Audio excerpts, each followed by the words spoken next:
오늘은 3.1절입니다.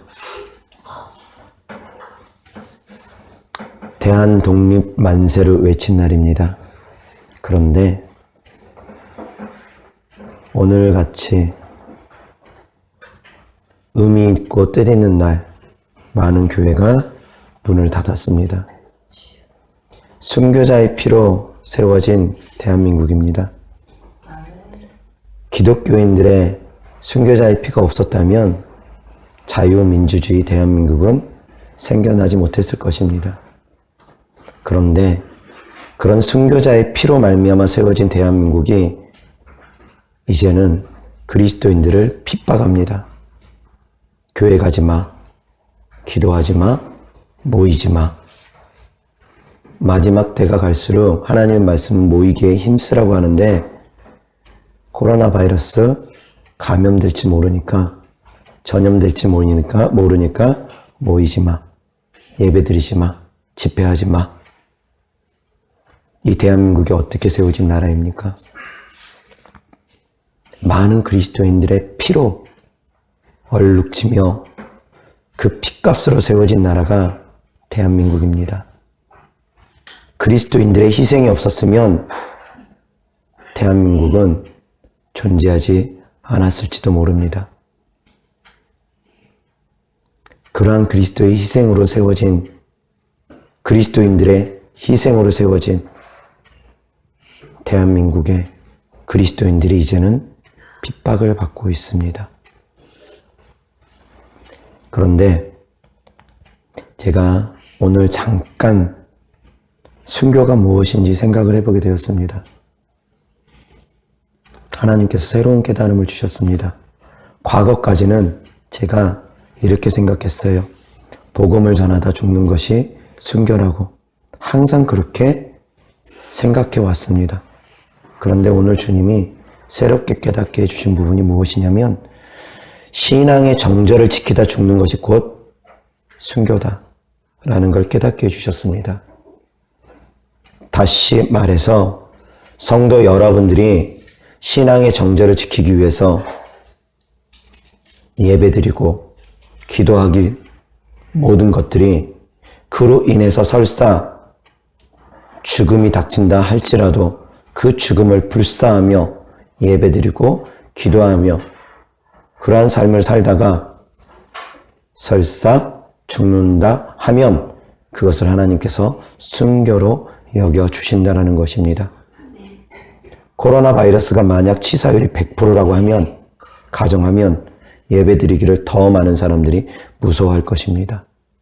그럴 때 예배드리러 오는 자들, 그럴 때 기도하러 오는 자들, 그러므로 말미암아 그 결과로 혹시 죽음을 당하는 자들, 하나님께서 순교로 여겨주신다는 것입니다. 다니엘도 기도하다가 사자굴 속에 던져졌습니다. 그렇게 죽었으면 다니엘 역시 순교로 여겨주셨을 것입니다. 다니엘의 세 친구 금신상에 절하지 않으므로 말미암아 풀무불 가운데 던져졌습니다. 그러다 죽었으면 역시 순교로 여겨주셨을 것입니다. 신앙의 정절을 지키기 위해서, 말씀을 지키기 위해서 죽음을 불사하고 죽게 되는 그런 상황까지 된다 할지라도 우리는 믿음을 지켜야 됩니다. 그것이 곧 순교자의 믿음입니다. 신앙의 정절을 지키기 위해서 자기의 목숨까지도 아끼지 않는 것, 그것이 바로 순교자의 믿음입니다. 자, 그러면 두 번째 제가 또 생각해 봤습니다. 그렇게 해서 순교를 했습니다. 그 사람이 지은 죄가 많습니다. 자, 그러면 어떻게 될까요? 지은 죄가 많은 가운데 순교를 했습니다. 그럼 순교자의 상을 받을까요? 아니면 지은 죄값으로 형벌을 받을까요?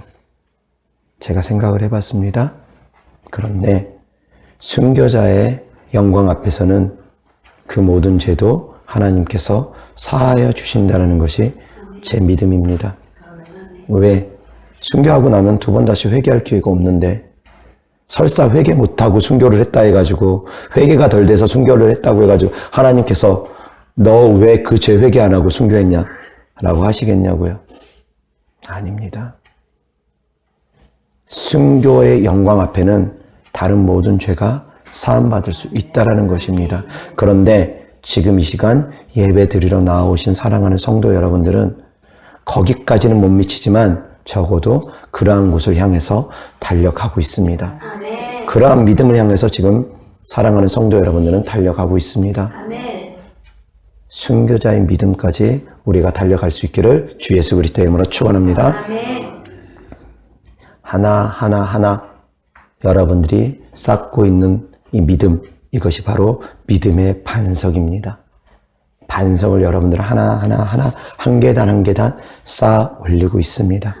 이것이 쌓여지면 결국 순교자의 믿음까지도 성장되어질 줄 믿습니다. 아멘. 자, 이제 본문 말씀 데살로니가 후서 3장 10절입니다. 데살로니가 후서 3장 10절부터 12절까지 제가 바로 봉독하겠습니다. 우리가 너희와 함께 있을 때에도 너희에게 명하기를 누구든지 일하기 싫어하거든 먹지도 말게 하라 하였더니 우리가 들은즉 너희 가운데 게으르게 행하여 도무지 일하지 아니하고 일을 만들기만 하는 자들이 있다 하니 이런 자들에게 우리가 명하고 주 예수 그리스도 안에서 권하기를 조용히 일하여 자기 양식을 먹으라 하노라. 아멘. 오늘 말씀의 주제는 지혜로운 구제를 하라 라는 주제로 하나님 말씀 전하고자 합니다. 우리 그리스도인들은 하나님 말씀을 양면으로 볼 줄 알아야 됩니다. 그런데 한 면으로 치우치다 보면은 구제에 있어서도 선한 사마리아인이 자꾸 생각나서 그러는지 오른편 양과 왼편 염소로 구분해서 그런지 부자와 나사로 사건이 자꾸 생각나서 그런지 겉옷 달라고 하면 속옷 달라는 말씀이 자꾸 생각나서 그러는지 구제에 대해서 많이 부담감을 갖고 있어요. 누가 도와주세요라고 하면 무조건 도와주지 않으면 외면하면 마음에 짓눌림을 느낍니다. 그런데 오늘 본문 말씀은 일하기 싫은 자는 먹지도 말라라는 말씀입니다. 양면을 제가 성도 여러분들에게 알려드리기 위해서 이 말씀을 전합니다. 구제 중요합니다. 구제해야죠. 내 힘이 닿는다면 힘껏 구제하는 것 필요합니다. 그런데 그 구제의 의미도 제가 다시금 성도 여러분들에게 말씀을 드리고자 합니다. 예수님께서 이 땅에 내려오셨을 때 어떠한 일들을 행했는지 다시금 되새겨보기 바랍니다. 예수님께서 오병이어 사건을 베풀어 주셨습니다. 칠병이어 사건도 베풀어 주셨습니다. 많은 무리가 오병이어로 칠병이어로 먹었습니다. 배부르게 먹고 광주리에 12광주리 7광주리를 남겼습니다. 그런데 그 오병이어와 칠병이어를 베푸신 하나님 매 순간순간 베풀지는 않으셨습니다. 예수님을 따랐던 많은 무리들이 예수님을 따라오니까 예수님께서 그들을 향해서 말씀을 전합니다. 저들이 나를 따라오면 표적을 본 까닭이 아니라 떡을 먹고 배부른 까닭이다. 예수님이 서운하셨습니다. 떡만 먹고 따르는 것에 대해서 서운해 하셨습니다. 구제에 대해서 생각해 보셔야 됩니다. 먹을 거, 마실 거, 입을 거 주는 것이 전부인지, 그것이 구제의 전부인지, 그것이 구제의 전부인 것처럼 우리는 생각합니다. 많은 분들이 그렇게 생각합니다. 저도 그렇게 생각해 왔습니다. 그런데 말씀을 준비하면서 역시 하나님께서 새로운 깨달음을 주셨습니다. 최고의 구제는 전도입니다. 하나님의 사랑은 우리 육신의 구원에 머무르지 않습니다. 영혼의 구원을 더욱더 원하십니다. 영혼의 구제를 더욱더 원하십니다. 먹을 것, 마실 것, 입을 것이 먼저가 아닙니다. 먼저 그의 나라와 의가 먼저입니다. 예수님께서도 그렇게 행하셨습니다. 그런데 오른편 강도, 왼편 강도, 그것을 볼 때, 또한 오른편 양, 왼편 염소를 볼 때 우리는 믿음을 다시 한번 점검해 보게 됩니다. 나는 어떠한 고백을 하는가? 하나님 아버지 앞에서 나는 어떠한 고백을 하는가? 나는 어떠한 구제를 하는가? 모든 사람이 외면할 때 하나님 편에 섰던 그 강도처럼 누구도 돌보지 않는 사람, 그 사람을 돌보는 것이 바로 구제입니다. 여리고성에서 예루살렘에서 여리고성으로 내려가던 한 사람이 있었습니다.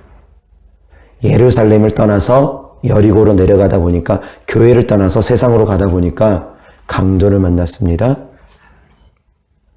그런데 그 강도가 이 사람을 죽기 바로 직전까지 때립니다.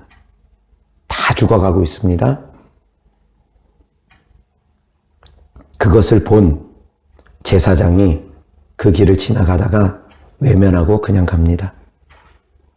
두 번째, 레위인도 다 죽어가는 그 사람을 외면하고 그냥 지나갑니다. 세 번째, 사마리아인이 지나가면서 그 사람을 도와줍니다.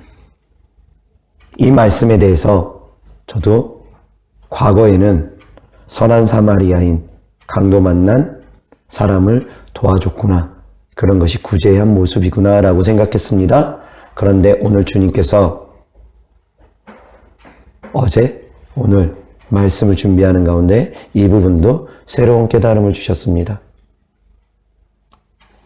강도 만난 이웃 누구입니까? 제사장은 누구입니까?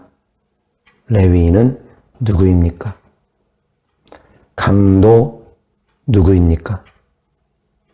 강도는 악한 영입니다. 귀신입니다. 악한 영들에게 다 죽어가는 사람, 제사장 누구입니까? 목사님입니다. 악한 영들에게 다 죽어가는 사람, 부정할지 모른다. 나에게 귀신이 옮겨올지 모른다. 기도해 주기를 거부합니다. 외면합니다. 레위인 누굽니까? 교회에서 일하는 분들입니다. 다르게 얘기하면 목사님 외에 부교육자들, 장로님, 권사님, 그리고 안수 집사님도 그 안에 포함될 수도 있습니다. 귀신 들려서 고통받는 사람들 외면합니다. 선한 사마리아인 예화를, 그 비유를 우리가 들으면서 어렵고 힘든 사람 도와줘야 된다, 다들 깨닫고 생각합니다. 그런데 그것을 영적으로 고통받는 사람이라고 생각하는 사람은 없습니다. 근데 우리 주님께서 저에게 새롭게 깨닫게 해주셨습니다. 그럼 선한 사마리아인은 누굽니까? 내 교회 성도가 아니라 할지라도 돌보는 사람이 선한 사마리아인입니다. 내 교회 성도만 내가 안수기도 해주는 것이 아니라 내 교회 성도가 아닐지라도 돌보아주는 사람, 그 사람이 바로 선한 사마리아인입니다. 아멘. 모든 하나님의 자녀, 내 교회 성도이든 아니든 상관없이 모든 하나님의 자녀를 돌보아주는 사람이, 기도해 줄 수 있는 사람이, 그 안에 있는 악한 영들을 몰아낼 수 있는 사람이 바로 선한 사마리아인이라는 것입니다. 사랑하는 성도 여러분, 선한 사마리아인이 되시기를 주 예수 그리스도의 이름으로 축원합니다. 아멘. 구제가 무엇인지 다시금 생각해 보시기 바랍니다. 어렵고 힘든 사람 돈 주고 먹을 거 사주고 옷 입을 옷 입혀주고 그것이 구제의 전부가 아닙니다. 그것은 육신적인 구제입니다. 그것은 단지 육신적인 구제일 뿐입니다. 그런데 우리 주님은 육신적인 구제보다 영적인 구제를 더 중요시 여깁니다. 왜? 육신은 언젠가는 썩어지기 때문입니다. 오늘 그 사람 배고픈 사람 먹여줬습니다. 내일 먹여주지 않으면 그 사람 굶어 죽습니다. 그러면 오늘 그 사람이 예수님 안 믿었으면 오늘 하루는 연명할지라도 내일은 결국 지옥 갑니다. 내일 예수님 안 믿으면. 하루의 생명은 연장했을지 모르지만 그 사람은 영원한 형벌을 피하지 못합니다. 어떠한 구제를 할 것입니까? 육신의 구제만 할 것입니까? 아니면 영혼의 구제까지 할 것입니까? 생각해 보셔야지 됩니다. 저한테 구제를 요청하는 분들이 종종 있습니다. 저희 교회도 구제를 요청하기 위해서 몇몇 분들이 찾아왔었습니다. 멀쩡하게 양복 입고 술 냄새가 났던 것 같은데요.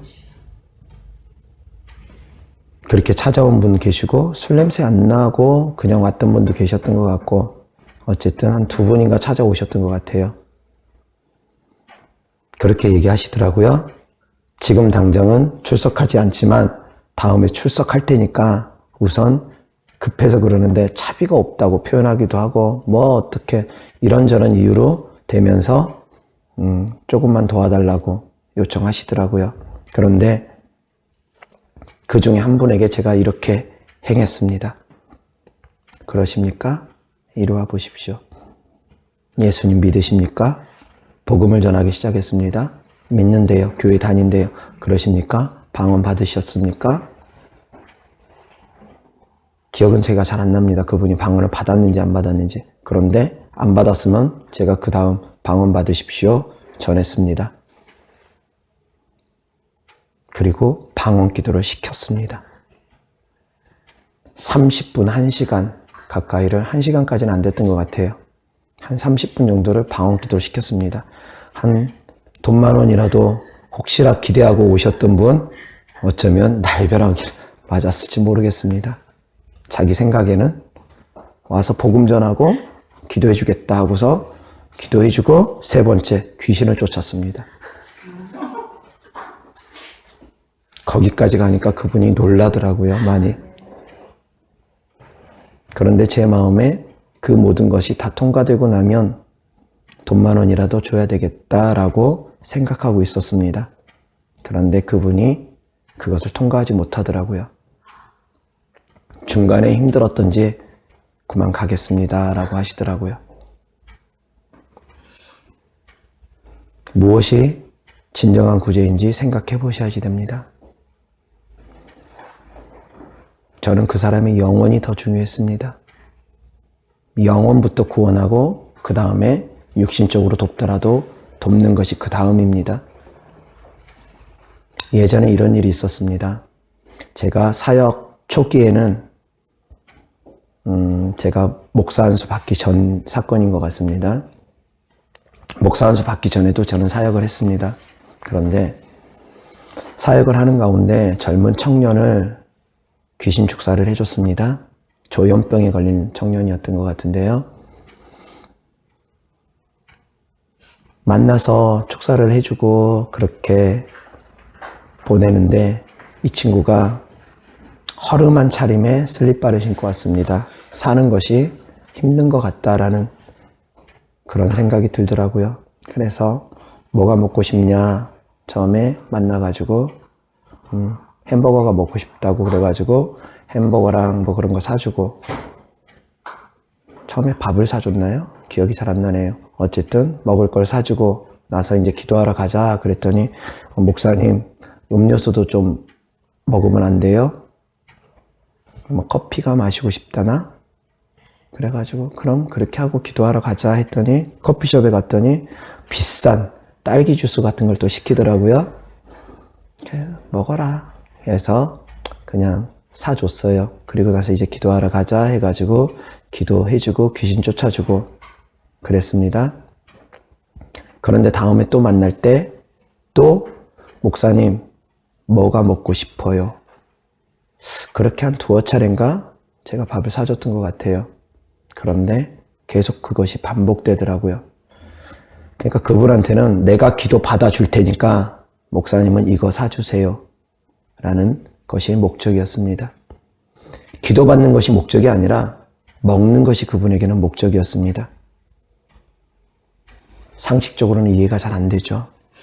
귀신 들려가지고 고통받고 자기에게 귀신이 드러나서 귀신이 떠나가고 요동하는 것을 경험을 하면서도 먹는 것에만 목적이 되어가지고 이거 사주세요, 저거 사주세요. 기도는 뒷전이고 기도받으러 와라. 내가 더 이상 너에게 그런 것을 사줄 수는 없다. 제가 되려 그 아이를 시험을 했습니다. 목사님이 뭐가 먹고 싶다. 너가 목사님 사줄 수 있겠느냐? 그 다음에 연락이 안 옵니다. 기도받는 것이 목적이 아니라 떡을 먹고 배부른 까닭에 예수님을 따랐던 그 많은 사람들처럼 병 고침 받고 귀신이 떠나가는 것이 목적이 아니라 떡을 먹고 배부른 까닭에 예수님을 따랐던 것처럼 지금도 그러한 분들이 너무나 많습니다.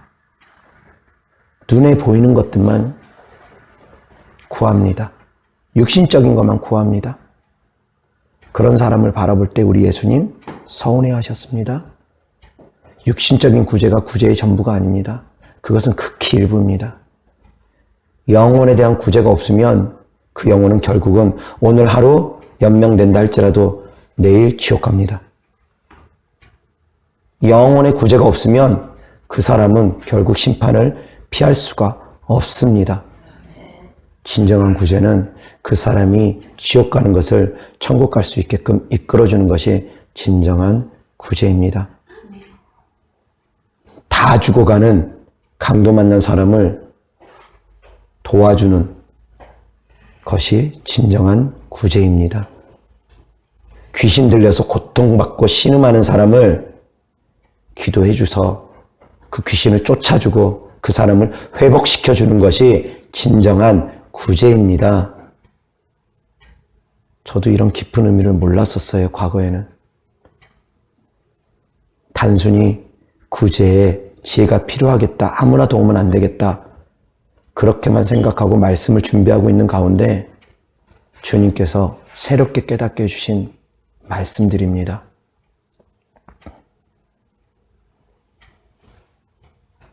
어떠한 구제를 할 것입니까?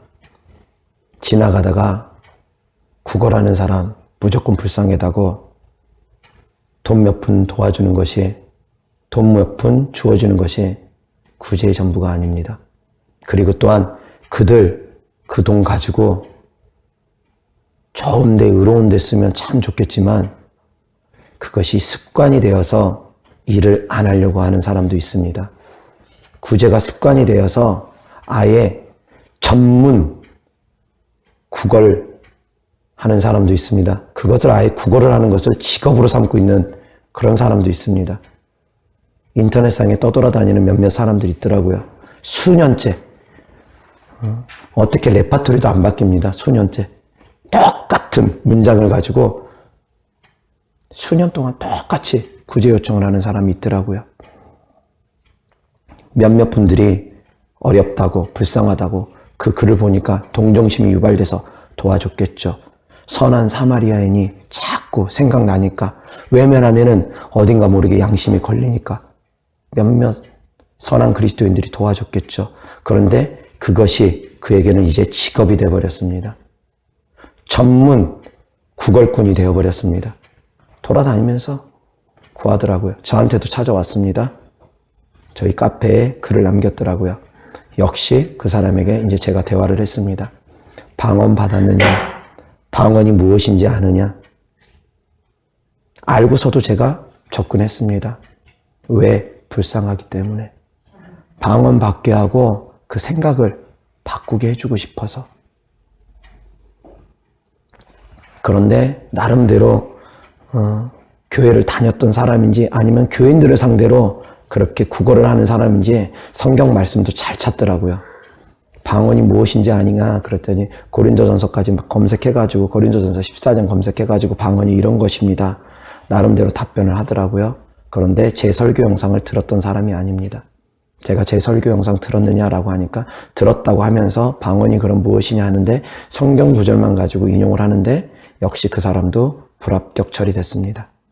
제 설교 영상을 듣지 않고 어디서 들은 얘기, 성경 인용한 것만 가지고 저한테 답변을 하더라고요.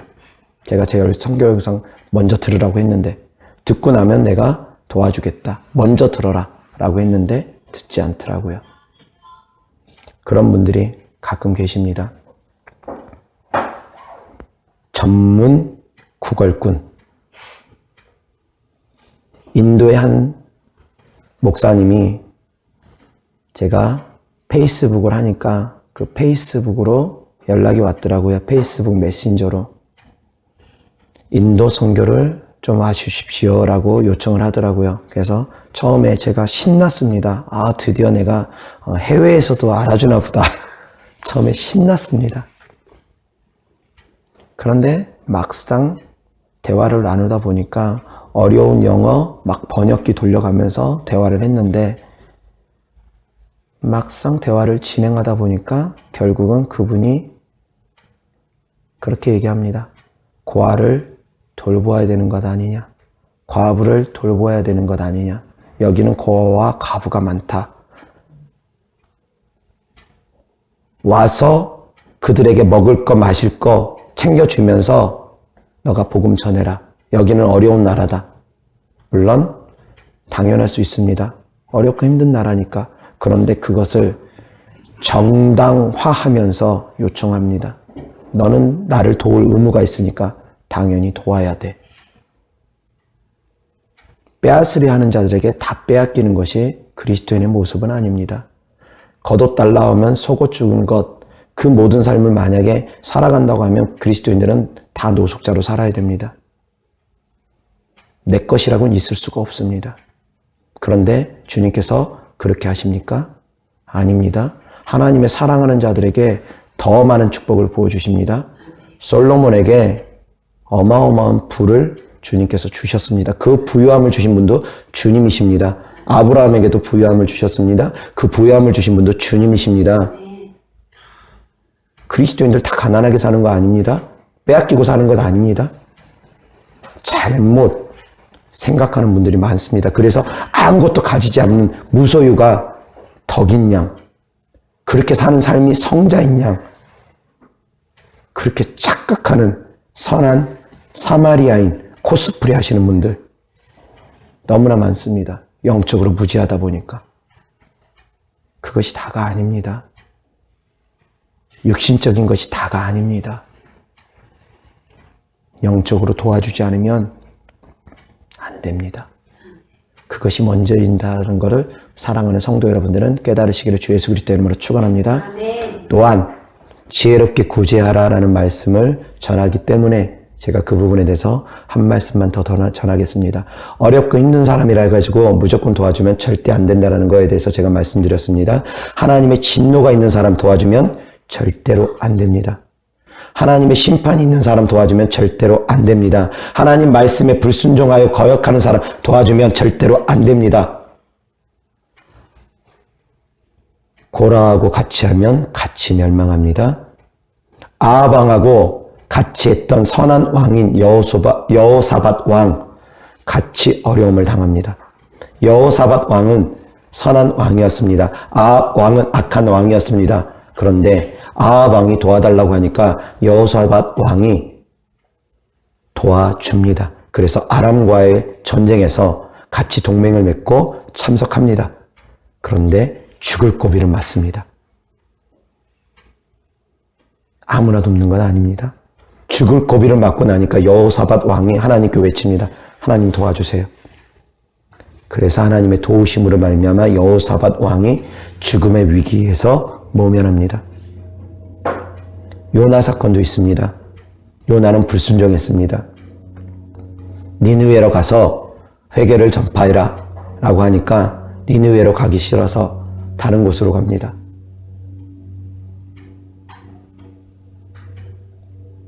그랬을 때 바다에서 풍랑을 만납니다. 큰 폭풍을 만납니다. 배에 있는 모든 사람들이 이 재앙이 어디서부터 오는 것인가 웅성웅성합니다. 그래서 배 밑에서 자고 있는 요나를 깨웁니다. 도대체 우리에게 이런 일이 왜 일어나느냐? 바다에서 풍랑을 만나니까 사람들이 신에게 노여움을 샀다라고 생각을 하면서 그 원인을 찾아가기 시작합니다. 그때 요나가 말합니다. 나 때문이다. 내가 하나님 말씀을 거역해서 이런 일이 벌어진 거다. 나를 바다에 던져라. 요나가 그럽니다. 죽을지언정 자기는 순종하지 못하겠다. 그런 생각이었습니다. 요나는. 원수한테 가서, 원수의 나라한테 가서 어떻게 복음을 전하겠느냐. 니느웨는 이스라엘 백성의 원수의 나라였습니다. 우리가 일제 치하에 있을 때 일본에게 가서 회개를 전파하라. 안 그러면 일본이 망한다. 그 심정을 가지고 요나는 일본 가기가, 니느웨로 가기가 싫었던 것입니다.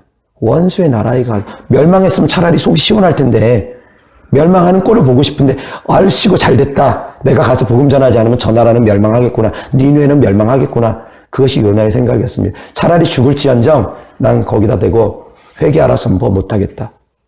나를 던져라. 그랬는데 그 배에 탄 사람들이 어떻게 사람을 바다에 던집니까? 안 던지려고 합니다. 안 던지려고 합니다. 그래서 더 힘껏 막 노도 저어보고 노력해봅니다. 그런데 폭풍이 더 세집니다. 더 강해집니다. 그러니까 이러다 다 죽겠구나. 그런 위기를 느끼고 결국은 요나를 바다에 던집니다.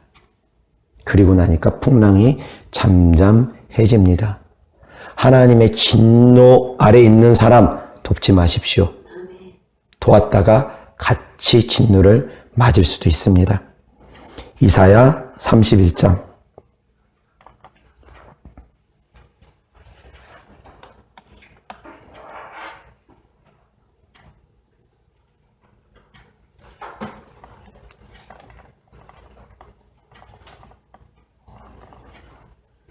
이사야 31장 1절부터 3절까지입니다. 도움을 구하러 애굽으로 내려가는 자들은 화 있을진저 그들은 말을 의지하며 병거의 많음과 마병의 심히 강함을 의지하고 이스라엘의 거룩하신 이를 앙무하지 아니하며 여호와를 구하지 아니하나니 여호와께서도 지혜로우신즉 재앙을 내리실 것이라. 그의 말씀들을 변하게 하지 아니하시고 일어나사 악행하는 자들의 집을 치시며 행악을 돕는 자들을 치시리니. 행악을 돕는 자들을 치신답니다. 애굽은 사람이요 신이 아니며 그들의 말들은 육체요 영이 아니라 여호와께서 그의 손을 펴시면 돕는 자도 넘어지며 돕는 자까지 같이 멸망한다라는 것입니다. 도움을 받는 자도 엎드러져서 다 함께 멸망하리라. 하나님의 진노 아래 있는 사람 도우면 안 됩니다. 그래서 구제에도 지혜가 필요합니다. 아무나 다 돕는 건 아닙니다. 일하기 싫은 자는 먹지도 말라고 했습니다. 무조건 어렵다 힘들다 돕는 건 아닙니다. 그 돈을 가지고 그가 술 먹고 담배 피고 도박을 한다면 그 사람에게 그 도움을 계속 줘야 하겠느냐 이겁니다. 도움을 줬는데 그 도움을 가지고 핵무기를 만든다면 거기에다 계속 도움을 줘야 되겠느냐 이 말입니다. 아니라는 것입니다. 도와주는 것에도 지혜가 필요합니다. 햇볕 정책 좋지요. 도와주는 것 좋습니다. 그런데 그가 그 도움을 악으로 갚는다면 더 이상 도와줘서는 안 된다라는 것입니다. 도와줬는데 처음엔 모르고 도와줬는데 그 돈을 가지고 밥 사 먹으라고 돈을 줬는데 가서 술 사 먹네요. 계속 도와줘야 됩니까? 계속 도와주면 술 먹고 빨리 죽어라라는 얘기밖에 안 됩니다. 그건 도움이 아닙니다. 지혜롭게 구제하시기를 주 예수 그리스도의 이름으로 축원합니다. 이것은 육신적인 구제입니다. 그러나 더 중요한 건 영적 구제를 이루시길 주 예수 그리스도의 이름으로 축원합니다. 지옥 가는 자들을 건져내는 것, 그것이 진정한 구제입니다. 배고프고 목마른 사람들 돕는 것, 영적으로 갈급한 사람을 도우라는 의미입니다. 그들에게 행한 것 주님께서 보시고 아시고 갚아 주신다라는 것입니다. 육신적인 구제가 다가 아닙니다. 그것은 극히 일부분일 뿐입니다. 명심하시기 바랍니다. 그래서 영적으로 모든 사람들이 우리 사랑하는 성도 여러분들을 통해서 소생하고 변화되는 역사가 있기를 주 예수 그리스도 이름으로 축원합니다. 그러기 위해서는 믿는 자들에게 따르는 표적이 반드시 성도 여러분들에게는 따라야 됩니다. 병을 고치고 귀신을 쫓아낼 수 있어야 됩니다. 그것이 진정한 구제입니다. 먹을 것 마실 것보다 더 좋은 것, 병 들어서 다 죽어가고 있는 사람, 고통 가운데 있는 사람, 그런 사람은 먹을 것 마실 것보다 병 고쳐주는 것이 더욱더 큰 구제입니다. 고통 속에 신음하고 있는 사람은 먹을 것 마실 것도 관심 없습니다. 입맛도 없습니다. 그 사람에게 더 큰 구제는 병 고쳐주는 것입니다. 영적으로 눌려있는 사람에게 더 큰 구제는 먹을 것 마실 것이 아닙니다. 귀신에게서 자유케 해주는 것, 그것이 더 큰 구제입니다. 영적으로 병들어 있는 사람, 더 큰 구제는 그 영적으로 치유가 일어날 수 있도록 귀신 쫓아주는 것이 더 큰 구제입니다. 말씀과 기도를 통해서도 구제가 이루어져야 됩니다. 그렇다고 해가지고 육신적으로 돕는 것은 필요 없다라고 말하진 않습니다. 그것도 필요할 수 있습니다. 그렇지만 그에 따라서는 더 많은 지혜와 분별이 필요하다는 것을 알려드리는 것입니다. 그래서 지혜롭게 구제하시기를 주 예수 그리스도의 이름으로 축원합니다. 아멘. 아멘. 자, 잠시 기도하겠습니다. 좋으신 아버지 하나님, 지혜롭게 구제하라는 하나님의 말씀으로 하나님 말씀 전했습니다. 우리의 생각이, 우리의 마음이 더욱더 예수님의 마음을, 예수님의 생각을 닮아가게 하셔서 지혜롭게 주님이 주시는 하늘의 놀라운 지혜로 비둘기처럼 순결하고 뱀처럼 지혜로움으로 이 세상을 살아갈 수 있도록 도와주시옵소서. 영적 분별 능력을 더하여 주시옵시고 말씀의 지혜를 더하여 주시옵시고 세상을 살아감에 있어서 내 백성이 지식이 없어 망한다라는 호세아 선지자의 고백처럼, 호세아 선지자를 통해서 하신 하나님의 말씀처럼 아버지 하나님, 우리가 주님 안에서 지혜와 지식이 충만하게 하여 주시옵소서. 주님 감사합니다.